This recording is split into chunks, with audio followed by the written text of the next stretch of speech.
Welcome back, Tiger fans, to Rockin' Radio's football podcast. I'm Nate Edwards. That's Nathan Hurst. This is Before the Box Score, your very last post-game show of the 2024 Missouri Fighting Football Tigers season. Mizzou won 27-24. They beat Iowa. Those dirty hats of the state of Missouri, they could not beat our beloved Tigers. They fall late to Brady Cook's last game, to Eli Drinkwitz's consecutive 10-win season. And that's it. Sayonara 2024. Nathan Hurst, how you doing? I am feeling trans perfect today. Not only perfect, but trans perfect. And ask me what that means, but that's how I feel. Very woke of you. Very woke. But yeah, we are here reveling in the victory. Let me say this, because I was thinking about this game in particular and like just this season overall. And I was about to come in here and say, you know what? This is just the most perfect game to encapsulate this season. But then I was like, no, every Missouri victory is like the perfect game to encapsulate Mizzou's season. Because every time they went up against a P4 team, they do some crummy opening drive that goes 3 plays or 4 plays. They'd spin their wheels in the first quarter, then maybe punch around, figure something out in the second quarter, and then make a 2-score comeback in the fourth and win it late. Like, that's just how they played. And that's how they played in this game. So yes, this is a perfect game to encapsulate the season, but this is just who Mizzou is in 2024. And I'm glad they did it, and I'm glad they won with it, because that makes me happy. What were your thoughts on this? Your immediate takeaways? I mean, it's the exact same thoughts. They did this. They didn't do this 10 times, but of the legitimate competition that they played, they did it at least 7 of their 10 wins this year. So going back to Boston College, fell down 14-3, kind of messed around, finally got together. Arkansas was the same case. Oklahoma was the same case. Yep. Auburn was the same. So yeah, this is the perfect way to end a very weird season that ultimately was a good season. 10-3 is, you're never going to say a 10-win season at Mizzou is anything less than a good season. So this is the great way to finish it. Great way to send off Brady Cook with one of probably his best game of the season, I would have to say, which is really nice to send him off that way. Other seniors, Johnny Walker Jr. had at least a great second half. Sent him off. Theo Weiss had a great first half before he unfortunately went out with an injury. This was great in many different ways. Got Blake Craig back. We got our long kick and field goal kicker is rolling into his sophomore year with some confidence. So this is a great encapsulation of not just this year, but I think the last couple of years in terms of Mizzou football. Weird games, not perfect game. They are not trans perfect games, but they are ones that more often than not finish with the Tigers on top. Yeah, you do enough to win. They do enough to win, and not more and not less. Well, I guess less in the losses, but as far as wins, they're never pouring it on. They're never running away with it, unless you are Mississippi State or Buffalo. It's just, this is kind of how this team is, and it's not flashy. And I think when you go back into the preseason or like the offseason as we were ramping up to this 2024 campaign, and we all had playoff in our mind, right? We're going to make a run for the SEC. We're going to be making it into the expanded playoff, and they didn't do that. And I think any negativity that's wrapped around this season in particular is, in my eyes, almost 100% tied to the fact that they didn't make the playoff when we thought that they could. And when you remove that aspect and just say, okay, what if we approach it with, we didn't have those expectations, just blank slate, whatever you want to do, like, then there's nothing wrong. I mean, again, aesthetically, it's not a pleasing product, but the 10 wins are there. No, the schedule is not the hardest schedule of all time, but it's better than what we thought it was going to be. And I don't know, they were right there for 11 wins. They beat the teams that they were supposed to beat. If I go back, I almost guarantee that they're going to beat every single team that they were better than an SP plus, and probably lost to every single team that they were worse than an SP plus. And, they did enough to keep it tight, keep it close. And, the road woes still exist. They still win at home. They're dynamite in 1-score games, except for that one time. Like, this is a continuation of the 2023 season without the explosive plays and the big victories, but like you're still there. And so this is a great 2 year stretch. I don't see anything wrong with it other than you didn't make the playoff. And like let's just take that out of the equation for this year because they did it. If you had prior to the 2023 season come to any rational, reasonable Mizzou fan and said, if I give you at the end of 2023 a 10-3 record, Music City Bowl championship victory over the Iowa Hawkeyes, would you take it right now? Yes or no? Every single reasonable, rational Mizzou fan hits the yes button. Yes, I will take 10-3 in 2023. Instead, we did even better, 11-2. Go to the Cotton Bowl, beat Ohio State. Great. If you flip those 2 years and it made the progress is a little more linear, then I think everyone leaves this one maybe even feeling a little bit better about it. Regardless, we still have 2 years back to back double-digit victories, 2 bowl wins, sending out seniors who've done a great job for years, and some for many years, some for only 1 or 2 years. On a high note, 21 wins in 2 years, regardless of how you order those 2 seasons. So it doesn't really matter. I mean, would last year's team have made the playoff this year? Probably. Yeah. Almost definitely, actually, that they would have made it. I would have to think, but the playoff didn't exist last year, so this isn't how it went. So, this is a great year. Good to great year. I wouldn't say great year. It's a very good year. We'll go down one left. Very good year. 10-3. 2 years in a row. Only the third time Mizzou has ever won back-to-back double-digit. Have back-to-back double-digit wins on seasons. So this is a big deal, no matter where they end up in the rankings, which will probably be they're guaranteed they're going to be in the top 20. To close out the year. You're always gonna take that as a Mizzou fan. Yeah. Daunting Biggs says MIZ ZOU, sir, or ma'am.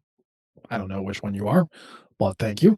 Snoop STP says NFL quarterback would have been the difference in making the playoffs. Other than the fact that any team is better with an NFL quarterback. Yes. I mean, let's go back to the losses, though. I mean, I guess you're saying, I want to kind of speak for Snoop here and project, but that's kind of part of this medium. I'm assuming he is saying that Brady Cook could not make the type of throws to get, throw receivers open or overcome, a defense that's bottling up the run. And yes, maybe, but look at how bad they lost to Texas A&M and how bad they lost to Alabama. Do you think an NFL court? Do you think a Drew Lock makes a difference against A&M or Alabama? No, yeah, and that Drew Lock was the first thing that came to my mind. He just had his best game of his NFL career yesterday. No, I don't think Drew Lock puts his team in the playoff. I think last year's secondary puts this team in the playoff, or at least last year's defense in general, because they did take a step back in terms of the talent on the field, which we always knew was going to be a case. And in many ways, this defense this year played better than I think a lot of people expected them to play across the board, for the whole season. So I don't think if you put Drew Lock on this team, they make the playoff. They're going to lose to Texas A&M either way. No way. Short of putting Patrick Mahomes on Mizzou might have led to them beating Texas A&M. Might have led. I don't know. They got shut out against Alabama. Yeah. And then South Carolina, sure. Okay, you put Patrick Mahomes on Mizzou against South Carolina, they're going to win. But Brady played a very good game, at least in the second half in that game too. So you cannot look at him and point at him and say he was the reason they lost that game. So I don't think that would have made a difference. I think it was the defense, secondary especially, because that's really where they got gashed against Texas A&M. That's really where they got gashed against South Carolina. The offense played well enough in South Carolina to win that game, and Alabama just write that one off because they didn't have a shot with Brady going out. So I mean, it's an interesting thought, Snoop. And the best thing about these types of arguments is that you can never be wrong because you can never figure it out. It's like a social science. You can make your case, and everyone's got a good one. So I don't know. My thought would be no, just because the manner in which Mizzou lost was not really quarterback dependent. But again, you change one thing, and everything else changes after it. So it's really tough to tell. But and it's an interesting thought to think about, especially as Mizzou going into 2025 is probably going to have NFL level quarterbacks on its roster. And we'll have to see how he maximizes that. But does that make a difference? I don't know. And no, Brady's going pro in emos. That's what Brady's going to be doing. He is not going to be in the NFL. So, that is not his destiny, unless for some reason someone takes a flyer on him as a practice squad guy. But he'll get on a roster in fall camp somewhere. He will be practicing during 2-a-days in fall camp, and I doubt he'll see a field during a pregame, but he will get invited to a roster just to see what they've got. I don't think he'll get drafted. That said, if you look at his career and line it next to a Brock Purdy, his stats look just as good as Brock Purdy's did, in terms of his wins, in terms of overall. Purdy might have had a few more passing yards. He was Mr. Irrelevant, so really the NFL didn't think he was that great either. And he's turned into at worst, a serviceable NFL quarterback. So you can't say it's impossible that he plays in the NFL, but it's unlikely for sure. Man, now I gotta look up.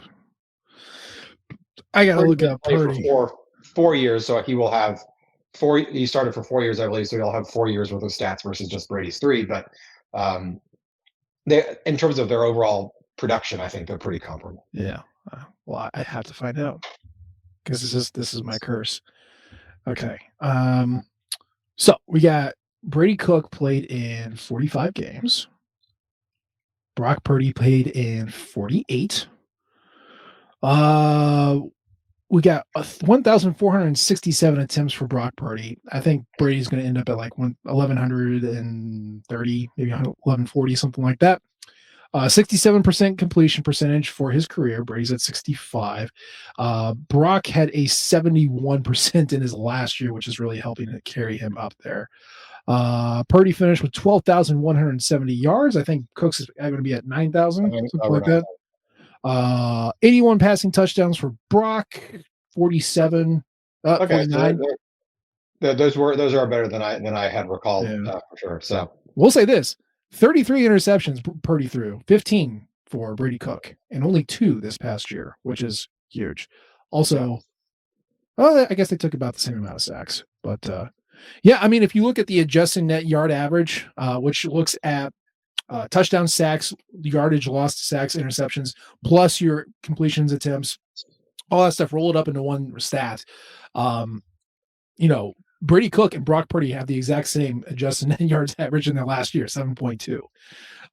Now Purdy's was 7.7 for his college career, whereas Brady's is 7.2 for his career. But to your point, I mean, you can get overlooked guys who don't really impress at the college level, or you don't think impress at the college level, that NFL scouts go, well, you know what, I can work with that.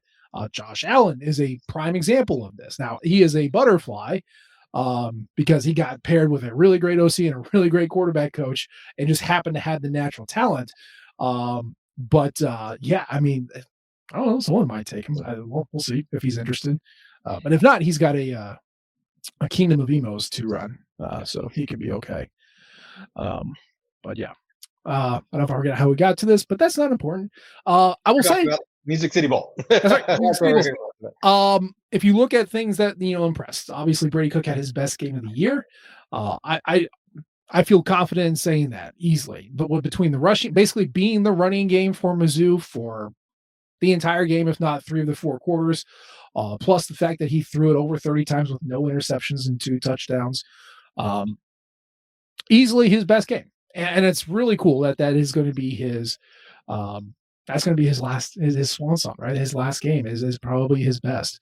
He's going to be one of the most winningest quarterbacks in Missouri history. He's got over 9,000 yards passing. He's a dude that stuck around. I think his story is what really carries him in the lore of Mizzou football. Brad Smith being the trailblazer, Chase Daniel being the champion, Blaine Gabbert being the talent, James Franklin being the rugged, he's battling through injury, doing all this stuff, kind of unheralded. You have these quarterbacks who have this lore, and he's not a Drew Lock or a Blaine Gabbert who was just naturally gifted. He's more along the James Franklin type, who was talented, gifted, often injured, but cared a lot and gave everything he had. And much like James, he had not the last season that you want, but a pretty good one. Took Mizzou to heights that you haven't seen, and he goes out victory with the MVP of the Music City Bowl. So I mean, you can't ask for much more than that, other than maybe some free pizzas and maybe some NIL deals. And the pizza masters going to Mizzou, but tip of the cap to Brady Cook. Yes, he was great. Couldn't ask for a better way to send him out. I also want to shout out the offensive line. Now they did not have a great success run blocking, and I think you really, really saw what Armand Membu meant to this offensive line in the running game. In fact, I counted on one finger the number of times they tried a wide zone run all game, and that's the one play. You saw what happened. Eli Drinkwitz has run 15 times a game, every single game that he has been the Mizzou's coach. They ran it a single time, and they didn't run it till like the fourth quarter. And I think they were probably like, let's just try it once, whatever. And it was like a 3-yard loss. Mm-hmm. And so that's what Membu really meant to this line. Didn't even try it. They tried running up the gut a little bit to very little effect.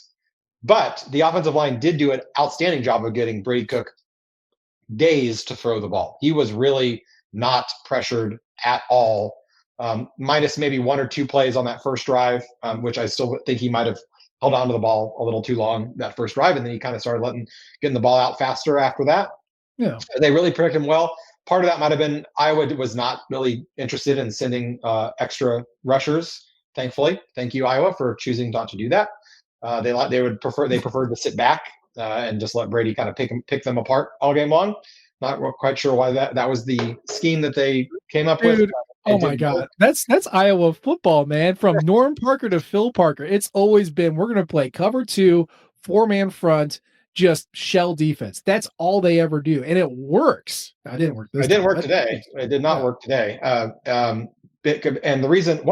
two reasons it didn't work today.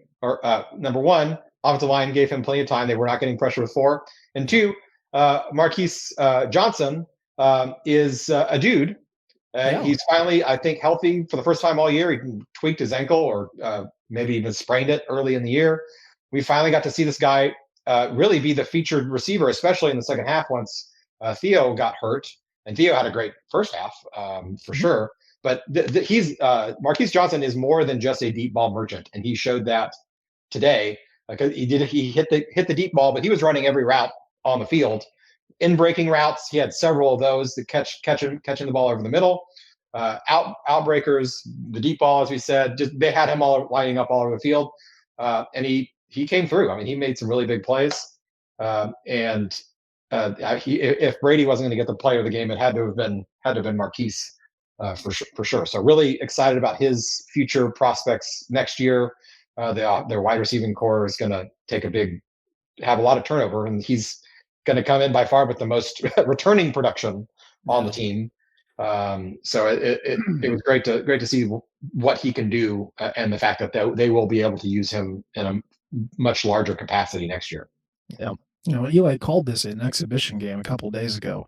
And I was really interested in that because a lot of coaches aren't going to do that sort of thing. They want to make sure that the guys are locked in, that they're giving full effort. And I was surprised. It's not something that you usually hear on a live mic. And so I was curious, okay, if you're openly admitting that this is an exhibition, what does that look like? What does that look like from a game plan standpoint? What does that look like from a rotation standpoint? And on the offense, they didn't really have much choice but to play the backups. You didn't I think the broadcast really hammered it home very clearly, but let's just review one more time. They did not have Luther Burden, who was sitting out. They did not have Armand Membu, who was sitting out. They did not have Brett Norfleet, who had had surgery. They did not have Theo Weiss after the first half. They did not have, Connor this was Tollison. yeah, you didn't have Connor Tollison. You didn't have Quan Lacey. You did not have a full complement offense that was already kind of limited as far as an explosive standpoint and was very efficient, yes, but really struggled against defenses that could bottle you up. And Mizzou went out and had one of the better offensive performances that we've seen, even without all of those guys. And it is mostly due to Marquise Johnson because he's the one constant that Brady Cook has had, kind of the one guy that he's thrown to before. But also, let's shout out, Daniel Blood, who's been mostly just a fair catch machine on punts, who, yes, had a drop, but also had two great grabs. We saw James Madison get out there, and I know he didn't catch it, but he was targeted. We saw Logan Muckey, the guy who's just absolutely jacked, but like he had a great catch. It was just like he's the workout, gym rat champ, and now he's out here making catches. Tavoris Jones had a 20-yard seam route, which I didn't know that he had in his bag. So that was great to see. Tavoris Jones sighting, I would love for him to stick around with the team. I could understand if he didn't think there was a path there, but now that somebody's gone, like here's your opportunity. Like, yeah, you saw a lot. Mitch Walters, I know he had the roughing the unnecessary roughness, but I thought he did pretty well. He's not Armand Minbu in run blocking, but he's pretty good at pass blocking. Drake Heismeyer did a great job. You really, the offense was forced to play a ton of backups, so that was not really the issue. My curiosity was with defense. And you did see Marquise Gracial. You did see Jeremiah Beasley roughing the passer, apparently. You did see Nick Rodriguez out there. Nick Naloch has already obviously been in the rotation before, so that was not a huge surprise. But you saw rotations in on defense that you had not seen previously. And whether that was because of portal loss of depth or just an experiment of, hey, let's see what else we have on defense, that Corey Batum just wants to get a little crazy.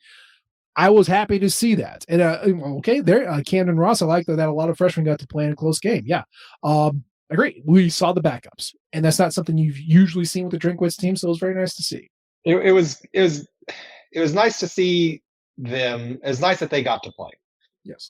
We saw that they got to play in the first half based on the defensive performance in the first half. Now, once the second half came around, the Make-A-Wish depth chart kind of went away, and they really tightened down the rotations in the second half, and it showed off because the defense played significantly better in the second half. And I think a large part was that they just kept their starters, or what starters they had in the game, primarily there at the end.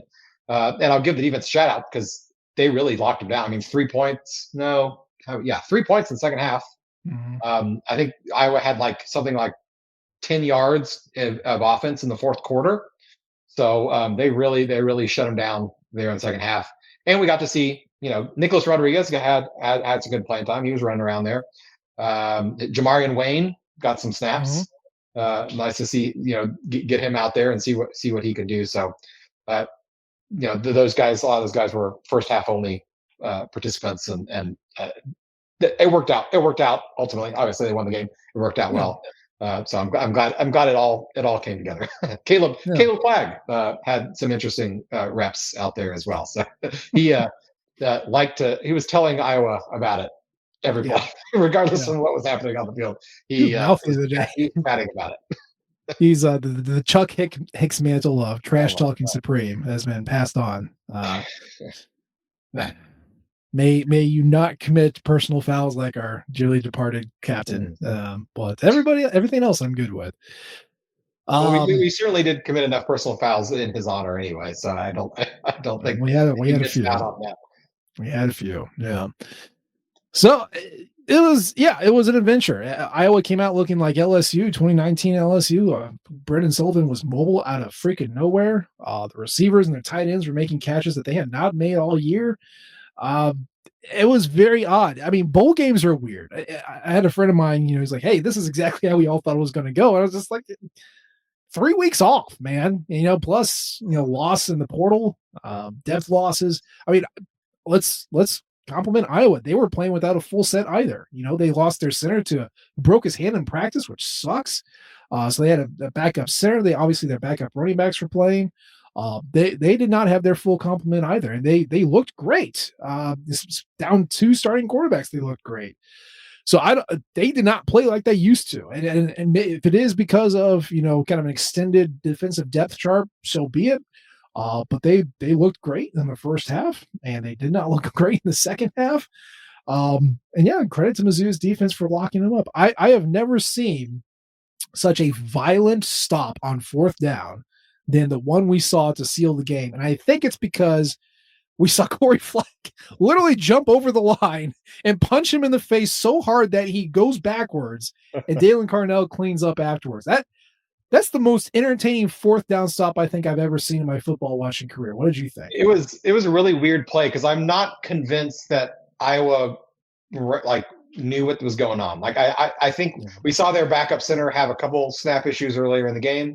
I'm still kind of convinced, and I haven't gone back and listened to the post game interviews with Ferentz, but I kind of think that he snapped that ball too early before Sullivan was ready for it. Oh, it was not clean. Sullivan took the ball and then didn't started running completely the wrong direction, and then before he knows it, he's getting flying squirreled by Corey Flag. So it was very, very strange. I kind of didn't really even realize that it had happened until it was already over. It's like, oh wait, we stopped him. Mm-hmm. That was crazy. That was awesome. It was good. This defense for some of its flaws this year has been really, really good at those short yardage, third and shorts, fourth and shorts all year long, and it was great to see that they bowed up one more time to get the win there. Yeah, absolutely. Well, this is the last game for a lot of guys. Obviously, Brady Cook is the show stealer here. But Nate Noel, Marcus Carroll, both of those guys were 1 year rentals from the group of five from the Sun Belt. I thought they did great this year. Obviously they're not Corey Schrader as an individual, but they're certainly Corey Schrader in the aggregate. Appreciate everything that they did. We saw the end of Theo Weiss. It sucks that his last play was getting absolutely rocked. But he, like you said, he had a great game up until that point. Obviously, we're going to have Luther Burden is gone, but we did not see him today. Tyler Stevens, the Buffalo transfer tight end, we saw him play a little bit. Marcus Bryant, Cameron Johnson, Mitchell Walters, Drake Heismeyer, all of those guys are gone from the offensive line. Johnny Walker Jr. with his 2 sacks, he gone. Christian Williams, he gone. Possibly Tristan Newsom. We'll see about the JUCO rule, but certainly Corey Flagg and Will Norris from the linebacking core, they're gone. Marcus Clark from the corners, you didn't see him much this year, but he is gone. And then, of course, Joseph Charleston, Travis Johnson, Sidney Williams, they are all gone, as well as our punter, Luke Bauer. So that's a lot of guys who saw their Mizzou careers end here. It's a lot of production going out the window, and I know that you can replace it through the transfer portal, but it's never the same as if you brought them in, they've been in the program for a couple of years. So obviously salute to the seniors and all the guys who are going off to other things other than Mizzou football, but I don't want to be here just raining on the parade in the light of a victory, but how do we feel about next year's team knowing what we are losing after seeing this season? If this was a normal, well, I say normal, if this was pre-2019, I would be quite concerned about the prospects for next year's team, and I would be looking at the schedule and I'd be saying, oh man, this will be about a rebuilding year, 7-5, 8-4. Let's shoot for that. 8-4 would be a really solid kind of rebuilding year. With the transfer portal the way it is now, I have no idea. I have absolutely no idea what it's going to be. It could be a team where we're breaking in a new quarterback, an entire defensive line, half of the offensive line, and it is a 7-5 year. It could easily be that, or they could bring in guys that are just as good, if not better, than the guys that have departed, and we're looking at another 9-3 season again. I mean, will this team next year go 11-1, 10-2? Probably not, but it could happen. We did not think that the 2023 Tiger team would go 11-2 either. So you never really know. So we're way too early in the game to start prognosticating what next year's team is going to look like. Because don't forget, there's a whole nother transfer window this spring that's coming up too. So we don't know who's leaving, who's coming at that point either. Well, it's not as big as the one that we just have kind of cycled through. But the Tigers did lose a couple guys. They did gain a couple guys in the spring window last year. So we won't know what the final roster is going to be till May. Yeah. At this And even point. then, you don't always know. Yeah. But yeah, it's so weird. You grow up thinking of 4-year builds. If you're our age, that's what we were used to, especially for Missouri, where you had to accumulate talent and then develop it and build it. And every 4 years you would crest, and then what would that win total be? And maybe you glide another extra year, and then you got to rebuild again. And now it's just, yeah, man, you're a brand new team every single year. To Anthony's point, Anthony Mathis, build culture very fast. Yes, that's one of the things that Eli Drinkwitz has done.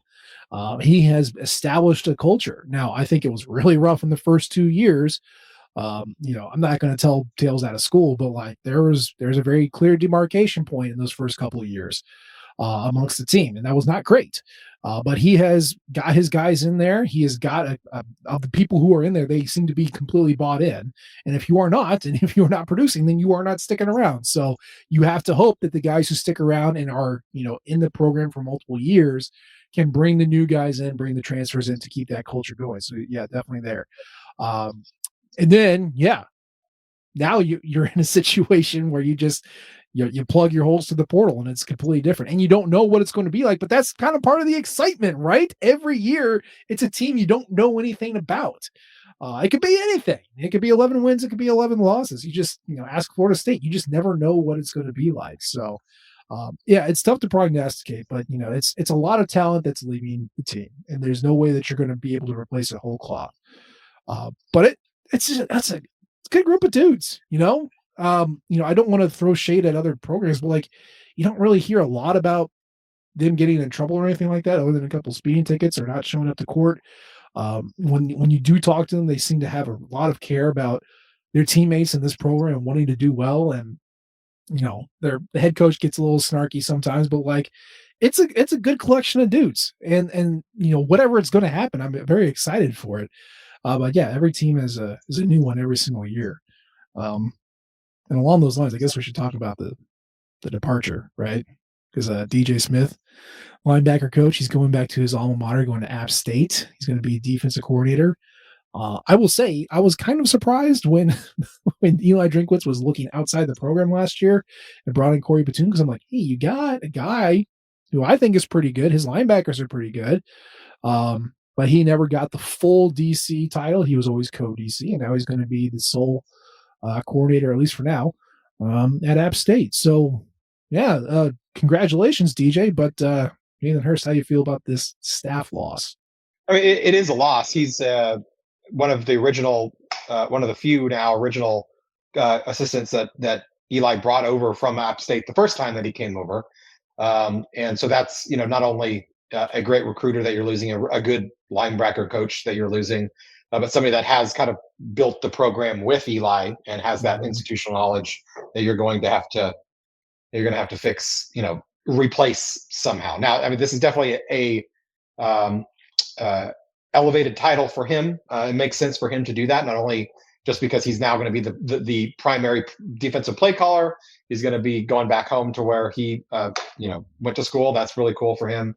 I think that's the reason why he wasn't Eli's choice last year when he had to go out and hire a new defensive coordinator, is he just did not have that defensive calling experience, and that's something that Eli really valued. So now let DJ go, get some of that experience. If a few years down the road, Drinkwitz is looking for another defensive coordinator, and he's done well in that role, that there you go, building that pipeline up, bring him right on back. So this is a good problem to have. You want your assistant coaches to totally get better jobs. Mm-hmm. Now, App State definitely a step down in the program, but the actual job title is a significant advancement for him. So you want your assistants to get better jobs, because that's going to make it that much more easy to bring in good candidates to replace them, saying, hey, you come here, coach here for a few years, you could be the next defensive coordinator at one of the better G5 programs in the country. So that's an easy sell. Same goes with Blake Baker. Come here for a defensive coordinator. You could be at LSU, as a defensive coordinator, making $2.5 million a year before you know it. So, it's a bummer. Mizzou will not be better because of him leaving, but it's still ultimately down the road. It's a good thing. It's a positive sign for this program. Yeah. I mean, especially for your position coaches. Eli Drinkwitz has said before, he's always told his guys, do not take a lateral move. Don't stay here until you can get a move up. And yeah, I mean, App State, they're not that far removed. They're still a good program. They had obviously a very down year. That's why they fired their coaching staff. But it's a well-resourced program. It's his alma mater, and he gets the title bump. So yeah, definitely. I'm sure I'm not going to put words in his mouth, but from what he says publicly anyway, I'm sure Eli Drinkwitz was very excited for him to get that promotion there. So yeah, now you find the next guy. Like, hey, do you want to be a DC at a great G5 or get the opportunity to go to Blue Blood? Like, well, yeah, come over here. We'll do that. How he likes his guys, though. Eli Drinkwitz tends to like to, promote from guys that he has worked with before. So I've been trying to go through his stats and find anybody that has some overlap. And really, the only guy I can think of who's got the experience and the position that he's won would be a Tommy Thigpen, who just got fired at UNC. So I'm not sure if that's going to be the guy. But he can coach linebackers. I won't let him touch the coordinator chair because his defenses suck almighty ass. We can't have that here. But if we got the money for co-DC linebackers, so I don't know. Do you have anybody on your wish list for linebacker coach? Not necessarily. I'm curious to know if Corey Batoon has some guys in his Rolodex that he's worked with in his long career. Yeah. Batoon has coached linebackers in the past as well. So you could also potentially see he's currently coaching the safeties. Depending on who they want to bring in, they could bring in a safeties coach, and Batoon could shift to coach the linebackers too. I don't necessarily think that's going to happen, but if they have a rock star safeties coach that they'd rather bring in, they do have that option at least to do that. So it'll be interesting. Snoop says Michael Shear for linebacker coach. I don't know if Michael Shear wants this job. I'll be honest with you. He does not seem like a Mizzou guy. At least not based on how his tenure ended here. Not how his tenure ended. He might have been one had things changed, ended differently, but didn't seem to enjoy his time here. Well, it's worth a call. I mean, he has had success where as a linebackers coach in his other stops, so it's worth a call. Make him say no. But, I mean, he's a DC now, so if you want him to co-DC, that's a guy who's got play calling experience. You don't get the alma mater discount with this guy, I don't think. So it's worth a call because he did very well at UNLV. So, yeah, we'll see. We'll see. Now, obviously, Missouri added somebody through the portal too. We don't want to miss this one. Johnny Williams was an offensive lineman who got added via portal a couple of days ago. While Mizzou was practicing for this bowl game. He's a West Virginia transfer, and he has been playing tackle, left tackle specifically. And so Nathan Hurst, we're checking the boxes, right? Do you have years left? Check. Yes, you do. He will be a redshirt sophomore. Do you have production? Check. He has played in 12 games. He has 2 starts, and he's got 186 snaps to his name. Not a lot, but he's got some production. Johnny Williams the fourth is his name. Macon, Georgia, Northeast High School was where he graduated from. You lose one, Johnny W. Jr., you gain another. That's the rule of Eli Drinkwitz. Nathan, how do we feel about this acquisition?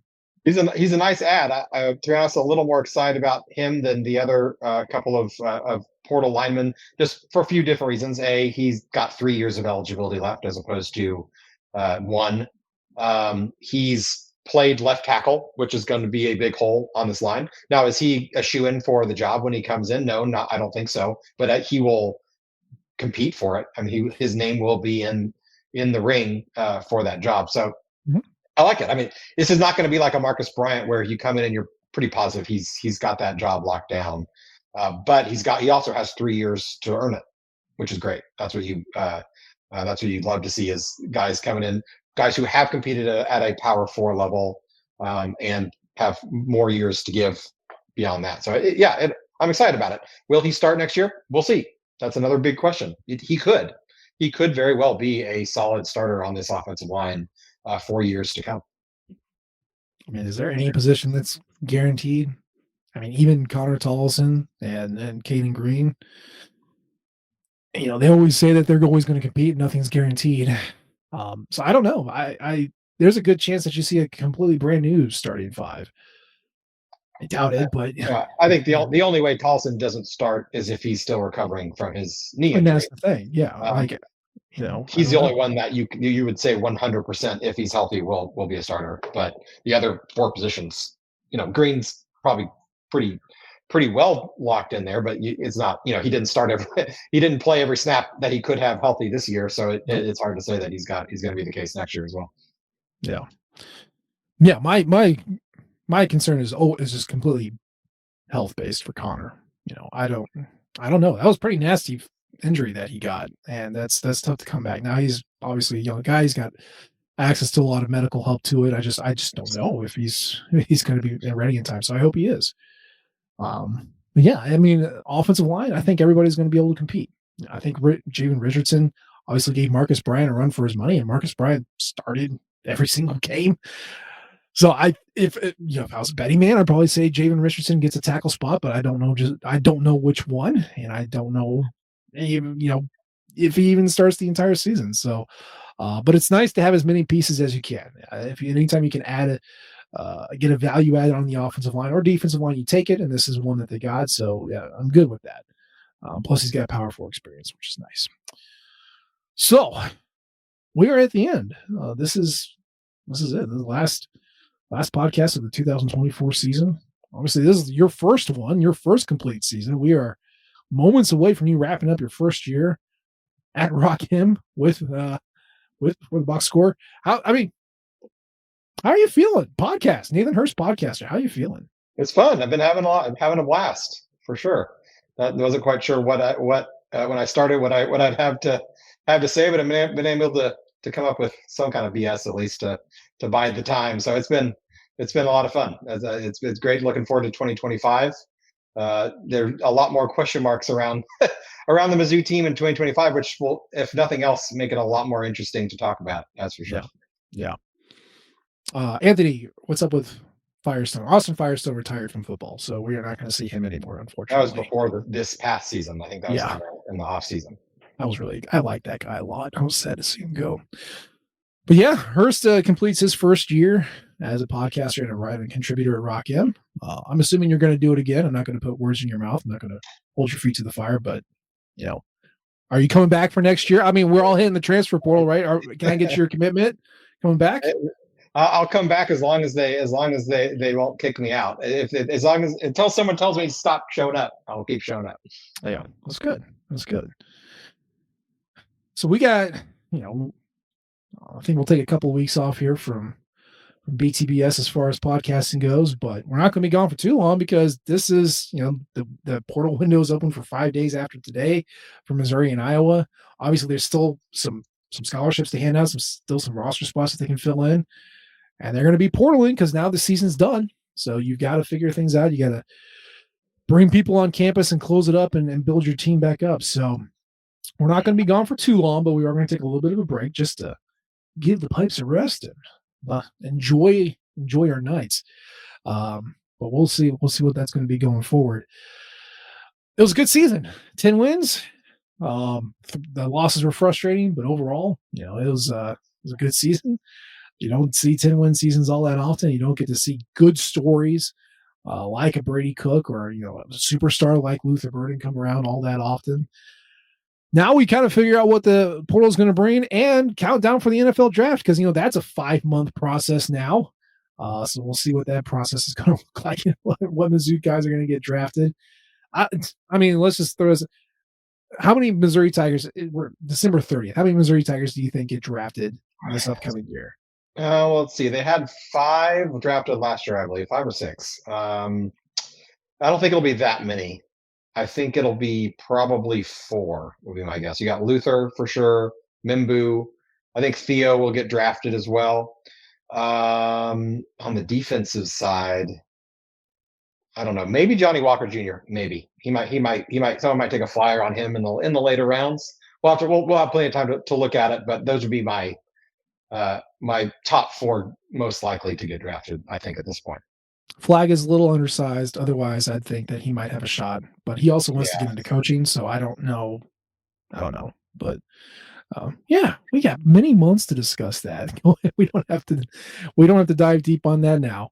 So yeah, be good, everybody. Hopefully you enjoyed the end of the year. As we get into the new year, we will come back to you in a couple weeks with another show, but of course that's the show for today. As always, we appreciate the downloads and the subscriptions. You can leave a comment or rate us. We love all types of feedback from you all. You can follow us on Twitter at Matt Nate G. Edwards. He's at Burst to Hurst. You, of course, can follow the Rockin' flagship at Rockin' Nation and our podcasting outlet at Rockin' Radio. And if you're over at Blue Sky, a bunch of us are too. You can follow us there. We appreciate you tuning in this time. We'll try to do better next time. And until then, MIZ. ZOU. Thank you, everyone, for tuning in to Rock M Radio, a proud partner of Fans First Sports Network. Rock M Radio is the official podcast network of Rock M Plus, a new and exciting subscription service provided by me and the other voices of Rock M Radio. Please take a few moments to head over to rockm.plus and sign up for an account today.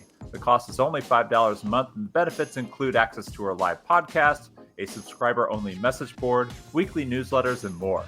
If you enjoyed this episode of Rock M Radio and would like to see more just like it beamed directly into your personal device, make sure to click the subscribe button below and tell your friends. Our podcast feed is available through the Apple Podcast app for iPhone, Google Podcast app for Android, whatever app you listen to your podcast. You can also find Rock M Radio on Spotify. If you're looking for a podcast about your favorite team that is not the Missouri Tigers, Fan First Sports Network is your answer. A full podcast network loaded with the team-specific podcasts covering Major League Baseball, the NFL, NHL, NBA, MLS, and more. And we'll be back with more episodes of Rock M Radio coming to you soon.